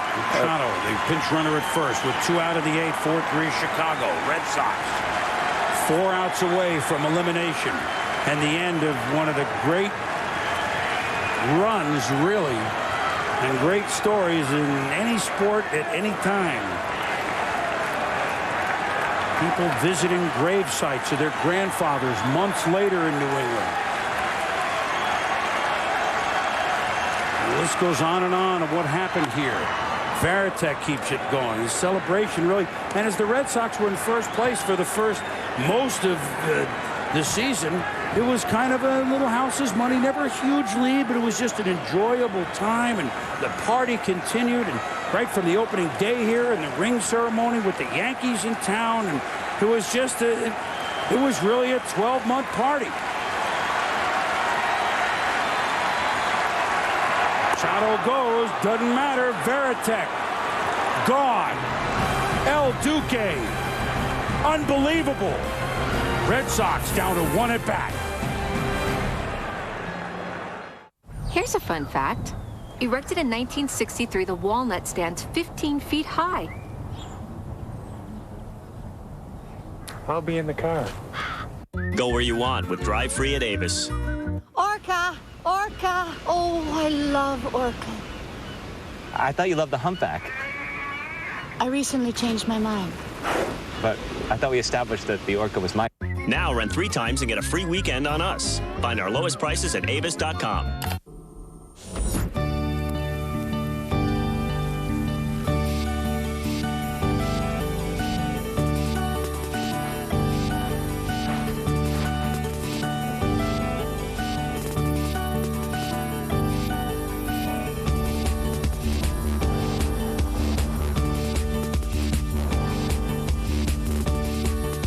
The rebirth of Civic, all new from Honda. It'll reverse your thinking. Paradise Poker presents $1 million online poker tournament. And it's free.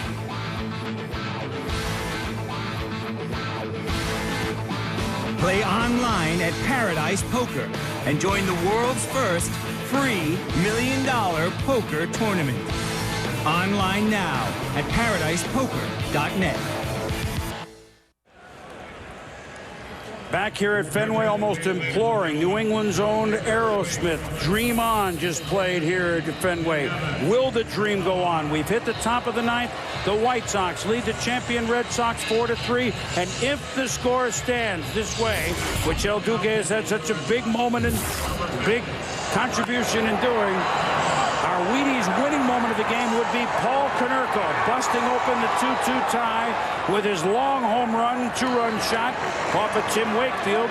The White Sox 7th homer in these 3 games, and that's the 4-3 lead. And if they gave out an MVP of the division series, which they don't, you would have to figure Konerko would get that. He homered in the first game.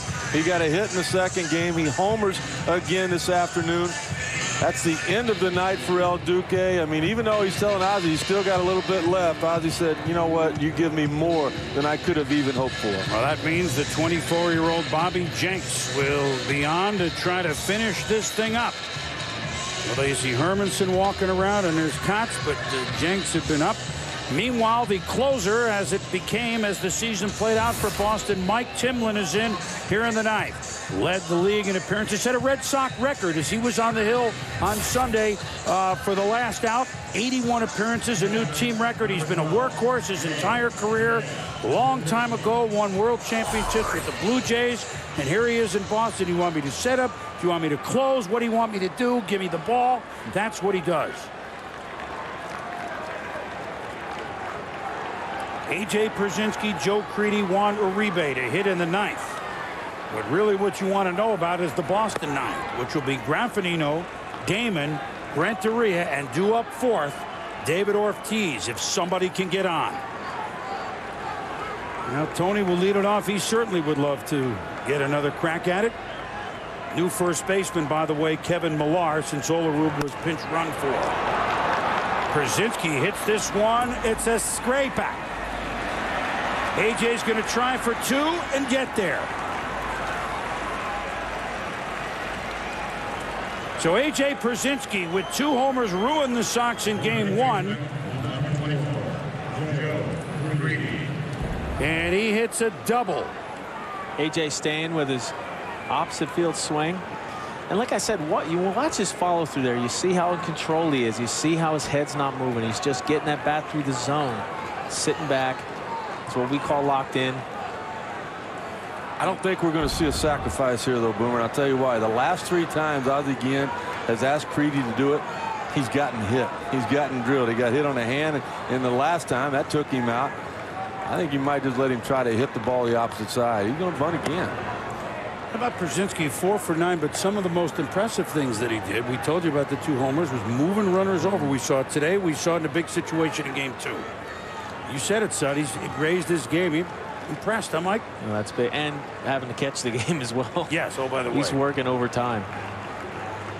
See, we just take that for granted. You trust me. I see that part. Crede does it this time. Millar will have to go into Graffanino. Sacrifice successful. Pierzynski and insurance 90 feet from the plate. We saw this with Pierzynski in game 2 when he pulled the ball, got the runner over. He applauded himself as he passed first base bag, and that's what Crede does here. The infield's in, deadens the ball off the end of the bat, hustles down the line, but as he gets past the bag, even he starts putting his hands together, and now he's high-fiving with the rest of his team. And they see it, they appreciate it. I mean, your team really recognizes when you give yourself up for the good of everybody. That's another thing. Crede telling Boomer and I last night, he said he's not going to have me bunt again. I always get hurt when I bunt. Well, you know what? The situation called for it, and they responded to what their manager wanted. Juan Uribe, 1 for 3, 4 hits in the series as well. Infield in to try to choke off this run somehow, some way.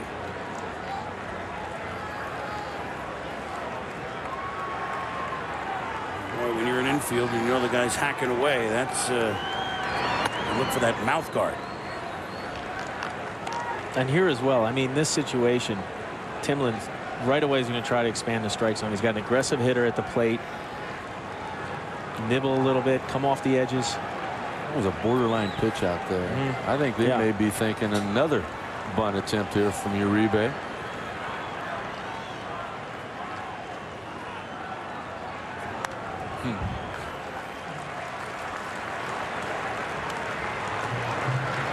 It's a big insurance run. As a hitter, sometimes, you know, your blood pressure goes up a little bit, your adrenaline starts flowing, and you just, like I said, you want to stay composed. Look to the middle of the field. Try to keep the ball off the ground. If you do, you have to hit it pretty well to get through that hole. Holes plural.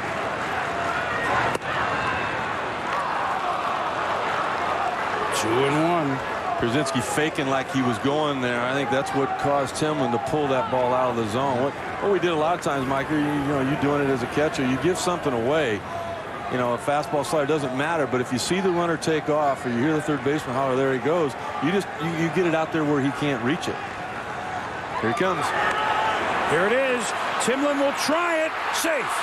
How about that with the catcher at third base? They run the squeeze, and the White Sox lead it 5-3.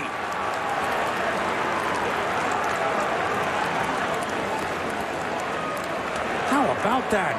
He picked the perfect spot. He got the count in his favor.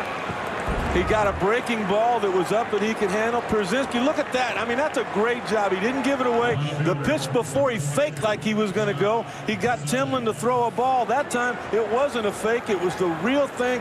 And, you know, Ozzie would be the first guy to tell you, sure, he pushed all the right buttons. But you know what? This game is about players, and they have performed. Execution. Execution right there. Just get the ball on the ground. They've done it all right, haven't they? All right, aggressive no matter what. Aggressive. Oh, and that ball gets away from Millar. Everything falling apart, Boston. And when you put pressure on the defense, you're going to get more mistakes. He wasn't even that far off the bag. He didn't even have a secondary lead, and it just kind of, I think the first baseman got tangled up a little bit with the runner. See? The White Sox doing things like squeezes. The Red Sox, a simple pickoff attempt, comes up with an error. And again, you know, when they're this aggressive too, you force the defense to do things, make more throws to first base. Mike, you're exactly right. Teams in the American League aren't used to that. It is National League style baseball. Scott Podsednik up. And these Red Sox fans who saw 1918 erased now see the White Sox saying, well, see, we haven't been to a World Series. I know this is not over yet, and this is only one round, but 1959, one of their owners, Eddie Einhorn, who I ran into in Chicago the other day, was a vendor at Comiskey Park during that World Series that they lost to the Dodgers. World Series before that, 1919. Graffanino charging. Over to Millar, 2 out, 1919, which was the Throne World Series, allegedly so. And guys like Shoeless Joe Jackson, banned from baseball, a certain Hall of Famer and others never back in the game. You got to go back to 1917 when the White Sox defeated the New York Giants to win the World Series. That's what they're after, what Boston got last year, erasing everything from 19. They've had less chances than Boston. They didn't get in there very much. Talk about those years and you think about the history of this game, it's just fascinating.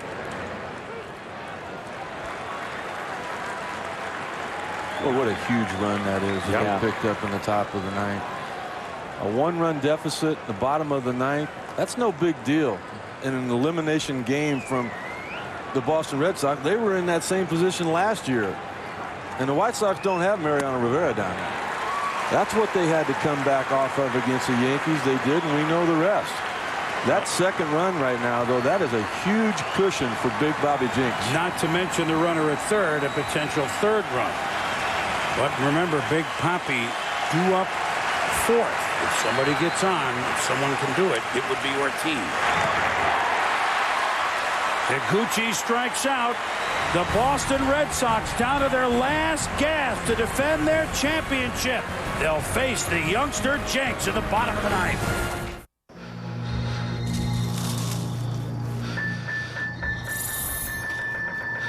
Hello? Hello? We're sorry. Your call.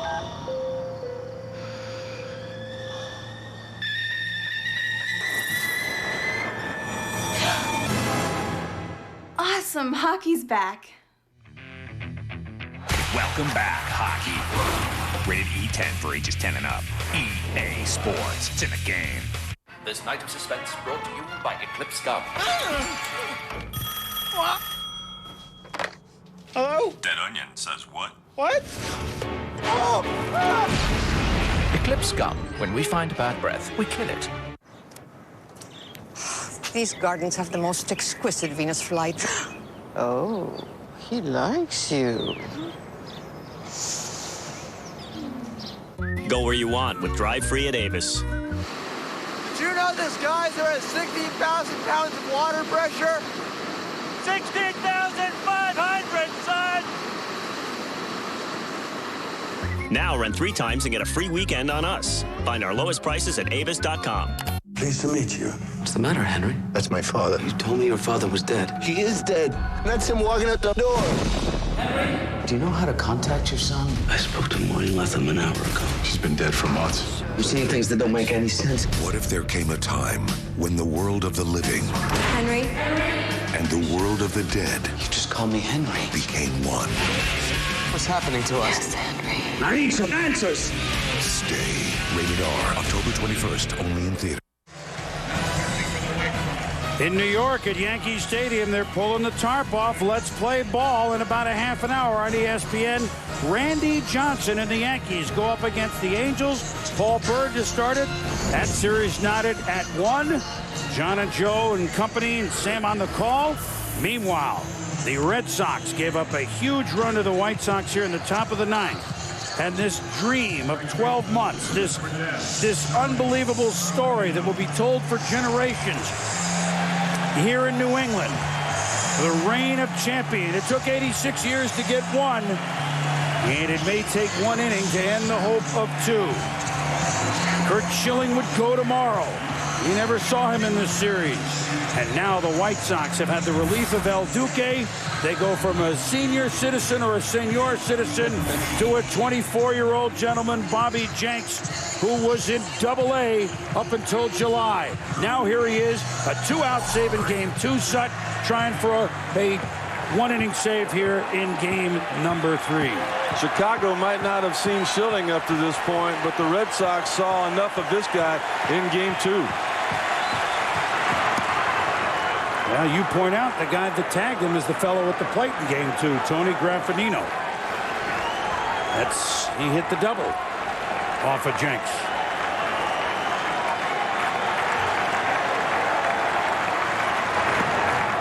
Can Boston get going? Graffanino, Damon, Renteria, and perhaps Ortiz and Ramirez. Such a gallant 3-year run. Win the whole prize last year. The White Sox have their eyes on that prize, and they're just 3 outs away. You know, the big thing about the White Sox, what we've seen in the series, they're not going to walk you. Marte was really the only guy wild, and they're not going to make errors. They're going to make you swing the bat. You're going to have to hit the baseball to beat them. They're not going to beat themselves. Slow chopper, Creedy. Konerko, 1 out in the 9th. Last year, a different story. 3 in a row against the Angels, the epic cutback against the Yankees, and then Johnny Damon, the home run early in St. Louis. How early? Right away. The pitching of Boston too tough against Pujols, and then Cardinal Edgar Renteria makes the last out for the Cardinals as the Red Sox celebrate. Edgar Renteria could make the last out for these Red Sox in 2005. That's amazing. Johnny Damon. I guarantee you, Mike, Edgar Renteria knows that's going through his mind, too. He was here with Boston when the Red Sox got their rings for sweeping the Cardinals.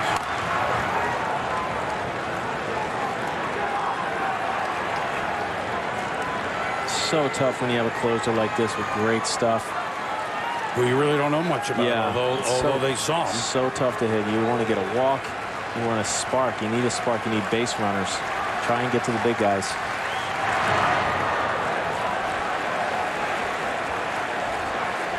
Johnny Damon last time up with the bases loaded against Orlando Hernández. And he went.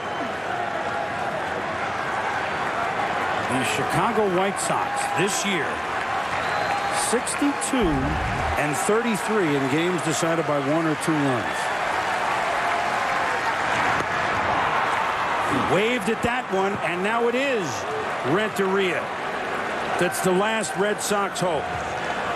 I not only can hear the fat lady starting to sing, but I think the song is Chicago is my kind of town. But before we're going to hear it loud and clear, don't mess around with Renteria, because if he gets on, you'll be able to hear this crowd in Chicago when Ortiz walks up. He swung at the first pitch in this situation in game 2 and ended it. Takes that one, but for a strike. Trying to do anything possible to get on base. stick your ankle out over the plate or something. Exactly.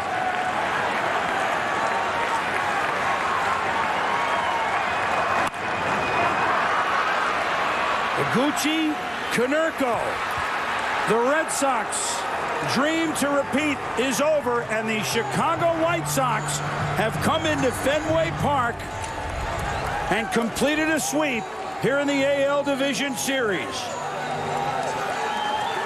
They won 3 different types of games in this series, and they have shown all of us why they had the best record in the American League. And the valiant Red Sox, a 3-year soap opera which hit the highest of highs, now watches Chicago celebrate on the field, and bubbly and Sudsy's ready to go in the visitors' locker room. Congratulations to the White Sox, and congratulations to the Boston Red Sox as well.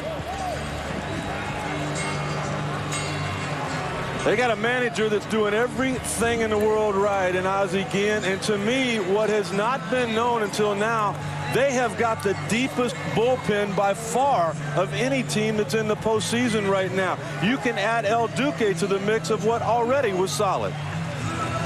Speaking of El Duque, our Chevrolet player of the game, Orlando Hernández, and it's got to be in recognition of his outstanding play. Chevrolet will make a $1,000 contribution to the Boys and Girls Club of America. I think if they could continue to move on or get to the World Series, they're going to look at that 6th inning when he came in, bases loaded, no outs, was able to hold the lead as a true turning point. And a lot of people in Chicago, Boomer, asked me before the series, why didn't they keep Brandon McCarthy? He was pitching so well. He pitched great the last day of the year. Well, you know what? Ozzie Guillen knows more about his team than those people that question him. I think we're going to, the kind of a stunned crowd. They want to erupt as a thank you. But meanwhile, it's the White Sox who are celebrating, and Aaron Andrews down with the White Sox. Aaron? All right, Boomer, thanks so much. Paul Konerko, a White Sox that has been here, one of the longest here. You haven't won a playoff series since 1917. What does this mean to the underdogs, the White Sox? Well, it means we move on, but we're not done with, I know it looks good out here right now, but I don't think we're satisfied. I think we got the team. I knew if we can get by this first series, I think we match up well in the next series with anybody. So, let's have at it. We just enjoy the night, enjoy the off time now, but we're not, our job's not done. We're going to try to take advantage of this. Ozzie Guillen told our guys upstairs once Manny, Ramirez, and David Ortiz tied it up, he said to relax. Then, of course, you come in and hit that 2-run homer. Was that the key for you? Well, I was just trying to, JD had a great at-bat to get on before me, and the first couple of bats I was trying to force it a little bit off the knuckleball, which you can't do, and I just tried to let it come to me and just let it go, see what happens. Orlando Hernández, absolutely fantastic out there with the bases loaded. Jason Varitek and so on, couldn't get past him. Talk about what makes him go. Well, he's probably got the most heart of any pitcher I've ever been around. And, that's the story of the night for me. Bases loaded, no outs against the best offense in the major leagues. And we come out of it right there. And, he's the whatever you want to say, he's the man for tonight. And, who knows if they get some runs and win that game. We know how tough they can be here. And, we have nothing but respect for the Red Sox. And that's that. But we'll take it, and we're going to go on our way to the next round. Congratulations. Good luck to you. Okay, thanks. Chris? All right, Aaron, thank you very much. So Paul Konerko, who lived the first 11 years of his life in New England, albeit his father a Yankee fan, he might see that team. I think of Aaron Rowan, who said, man, I grew up a huge Angel fan. He might see that team. But look, the Chicago White Sox have won 8 games in a row now. They set their pitching rotation up. They get to start with just the way they want to do it on Tuesday. They have home field advantage, whoever they play next round. And because of the All-Star win, if they would win that, they'd have home field advantage in the World Series. It's set up for them as the bubbly flows in there and the head and hands in the stands. Boomer, I go back to 2 years ago when Ozzie Guillen was named manager here, and he told the front office, he said, you know what? You don't win the Kentucky Derby riding a donkey. I need some horses. Well, what he was talking about was the starting rotation. They got that for him. On August the 1st, he had a 15-game lead. They started to fade. Everybody said it was the biggest collapse in the history of baseball. Ozzie Guillen said he had to get the whip out. He had to get their attention. He got those horses down that backstretch to the finish line. He told us when we interviewed him in Game 2, you're down 4-0 to David Wells. What are you going to do? He said, I'm going to get the whip out. Well, he's whipping it up in a big-time fashion. And you see true teamwork. I mean, manager, players, coaches, everybody's pulling together right now. Everyone's knowing their role. Everybody's trying to do the little things to help teams win. And that's the energy you're kicking in right now, especially with the adrenaline, and it's coming through. Joe Creedy, earlier in the year on a sacrifice bunt, it hit him in the hand. He was out. All of a sudden now, you know what? We need you to bunt. I don't care if you break your hand again. You got to get it down. He does. And then, as you said, Boomer, you got the catcher at third base. You're not going to squeeze with him. He can't run. Well, guess what? We're going to try it.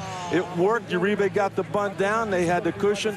They go on to the American League Championship Well, a lot Series. of names that America's going to know. I mean, you know, you don't know, although they voted in Podsednik, remember, to the All-Star game as kind of the extra fan choice. But Podsednik, Rowan, I mean, Paul Konerko, for a guy that has 40-40 back-to-back seasons with home runs, they don't know him like you know Ortiz and Ramirez. You're about to right now. Aaron has Ozzie Guillen. Aaron? Thanks, Boomer. Oz, you said before this series, we don't deserve to be in the spotlight because we haven't accomplished anything yet. Well, you have tonight. Your thoughts? Well, I feel great. I didn't beat those guys. You know, it's easy for us to compete against those people. You know, they have a great lineup. It's an amazing ball club. The world champions. Now we find out who's going to be the next world champion. But I feel good about the team. I think they play good. They execute. They pitch. They make the right pitch. And believe me, coming to Boston, you know what's easy thing to do. A huge decision made by yourself to bring in Orlando Hernández with the bases loaded. Why El Duque? Because he's a guy with more experience. He's a guy that I need there for more experience. It's not easy to come here, bases loaded, no out in this ballpark. And I think the biggest reason I did it just because, you know, I want to be we get the guy with the more experience. Rick Sutcliffe, Mike Piazza making a little fun of you, saying you were working up a lather when that situation with bases loaded, Varitek, Graffanino, Damon coming up to bat. What was going through your mind? Well, hopefully they only score one and tie the game. I know when they take the lead because they got Timlin behind, and that's what I worry about. I think hopefully we bring Duque just getting one run lead, and you know, just there's a lot of pounding in my heart, but you know, I got to stay away from the player, let the players perform. You're never a lack of words. What were you telling that umpire? Well, everything. No, it's just you know, I respect the umpire, but he said he was a little too late to try to squeeze the guy. He was having a great day, and you know, sometimes you're acting over aggressive, and that's my job. 3 days rest before you match up against either the Angels or the Yankees. What are your thoughts on either one of those teams, Oz? Wow, couple of good teams, you know, great team.